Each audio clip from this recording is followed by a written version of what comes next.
पितृपक्ष के बारे में आप कितना जानते हैं? क्या आप जितना जानते हैं पितृपक्ष का अर्थ केवल उतना ही है, या फिर कुछ शेष बच जाता है? आपको बता दें कि जन्म और मृत्यु का रहस्य जिस तरह से अत्यंत गूढ़ है, ठीक उसी प्रकार से पितृ भी हैं।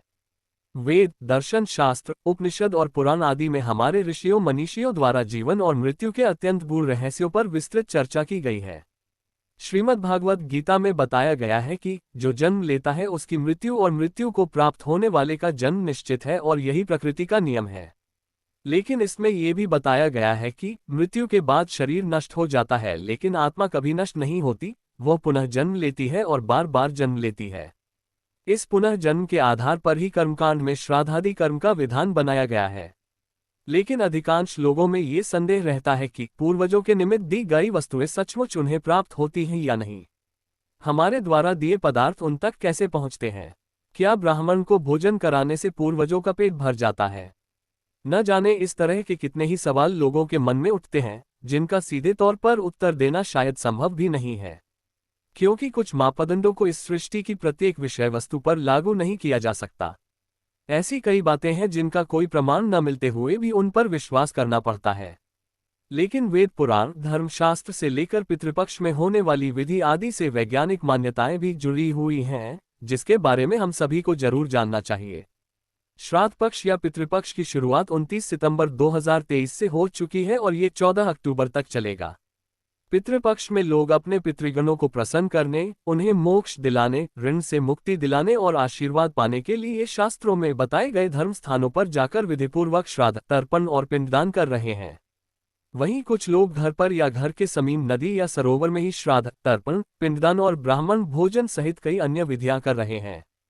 लेकिन इन नियमों को करने से पहले आपको यह जरूर पता होना चाहिए कि आखिर पितृगण कौन है और ये अस्तित्व में कैसे आए। हम सभी जानते हैं कि पितृपक्ष में पितरों की आत्मा की शांति के लिए श्राद्ध, तर्पण और पिंडदान किए जाते हैं।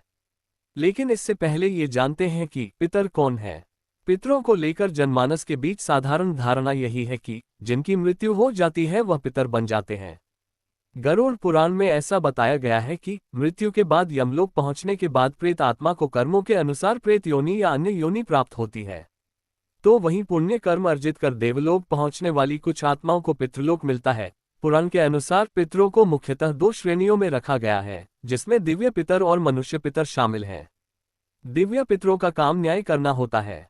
दिव्य पितर ऐसी जीवधारियों की आत्मा को कहा जाता है जिन्हें उनके कर्मों के अनुसार मृत्यु के बाद गति प्रदान होती है।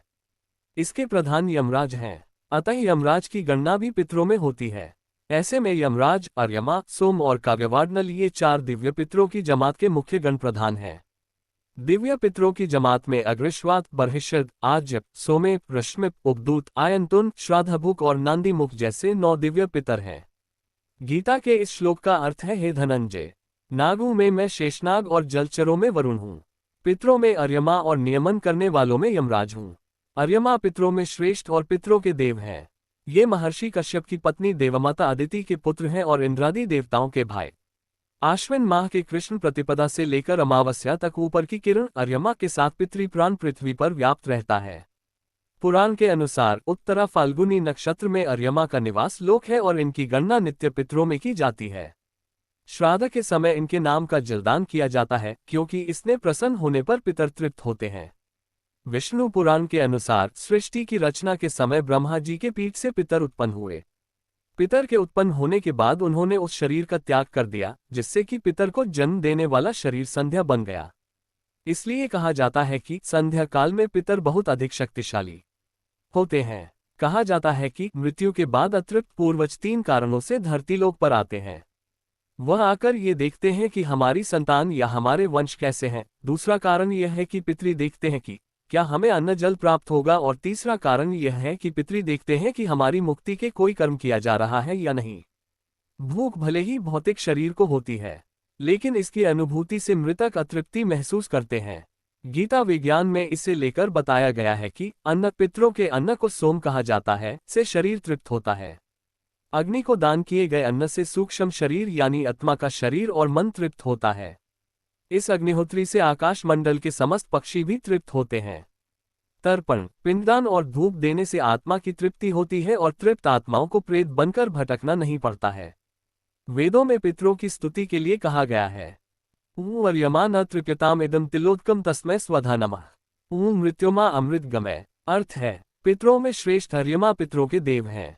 अर्यमा को प्रणाम। हे पिता पितामह और प्रपितामह। हे माता मातामह और प्रमामामह, आपको बारंबार प्रणाम।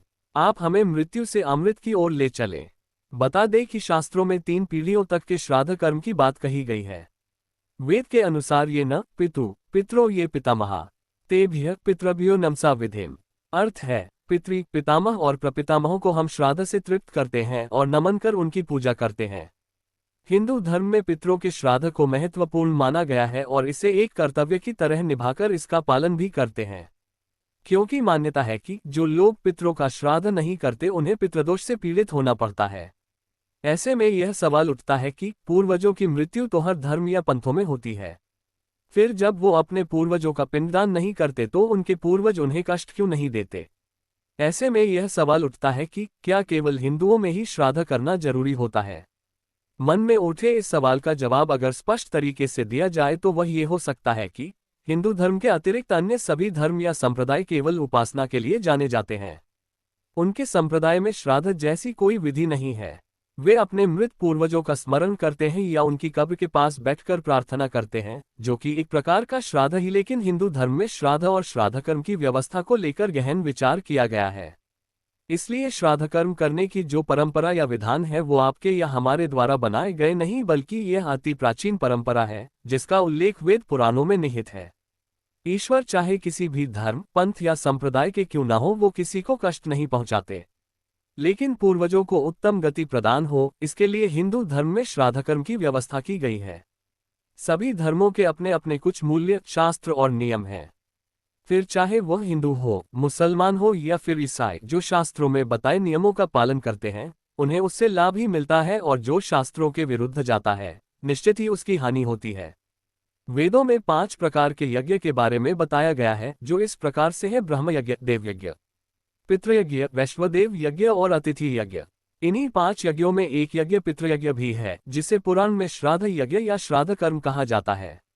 ये यज्ञ संतानोत्पत्ति से संपन्न होता है और इसी यज्ञ से पितृ ऋण चुकता है। हिंदू धर्म शास्त्र और हमारे वेद पुराणों में पितृदोष के बारे में बताया गया है, इसलिए इसे हम अंधविश्वास नहीं मान सकते। इसका स्पष्ट प्रमाण यह है कि अमेरिका और अन्य देश, जो कि भारत से भी अधिक विकसित और विकासशील देश हैं, लेकिन इसके बावजूद पितरों को मोक्ष दिलाने और पितृदोष से मुक्ति के लिए अनेकों विदेशी पितृपक्ष में श्राद्ध के लिए बिहार के गया आते हैं। श्राद्ध क्यों जरूरी है, इस पर चर्चा करने के बाद ये जानना भी बेहद जरूरी है कि श्राद्ध अगर नहीं किया तो इससे क्या होगा, यानी इससे क्या हानि हो सकती है। यह इसलिए भी जानना जरूरी है क्योंकि हिंदू धर्म शास्त्रों में प्रतिवर्ष श्राद्ध करने की बात कही गई है, लेकिन कुछ निरीश्वरवादी इसका विरोध भी करते हैं। इसलिए श्राद्ध विधि न करने पर इससे होने वाली संभावित हानि के बारे में भी आपको जरूर जानना चाहिए। हिंदू धर्म ने प्रत्येक विषय बहुत ही गहन विचार किया है। शास्त्रों में ऐसे लोगों के लिए प्रावधान या उपाय बताए गए हैं जो आर्थिक रूप से श्राद्ध करने के लिए सक्षम नहीं हैं। लेकिन आधुनिक विज्ञान युग में रहकर लोग धर्म शास्त्रों से जुड़ी बातों पर विश्वास नहीं करते और धीरे धीरे नास्तिक होते जाते हैं। आइए आपको बताते हैं, अगर पितरों का श्राद्ध कर्म न किया जाए तो क्या होता है। कहा जाता है कि श्राद्ध न करने पर पितृ दोष लगता है, लेकिन कैसे? पूर्वजों की अतृप्ति के कारण होने वाले कष्ट को पितृदोष कहते हैं। पितृदोष 2 तरह से निर्मित होता है। पहला इस जन्म के कर्म से और दूसरा पूर्व जन्म में किए गए कर्म से। पूर्व जन्मों के कर्म कुंडली में स्वतः आ जाते हैं। अगर किसी की जन्म कुंडली में गुरु 10वें भाव में है तो इसे पूर्ण पितृदोष माना जाता है। वहीं गुरु के 7वें घर में होने से आंशिक पितृदोष होता है। पितृदोष के कारणों में जीते जी दादा दानी, नाना नानी और माता पिता को सताना, श्राद्ध कर्म न करना, पितृधर्म को नहीं मानना, संतान को सताना, पीपल वृक्ष काटना, गाय को सताना या गाय की हत्या करना और धर्म विरोधी होना शामिल है।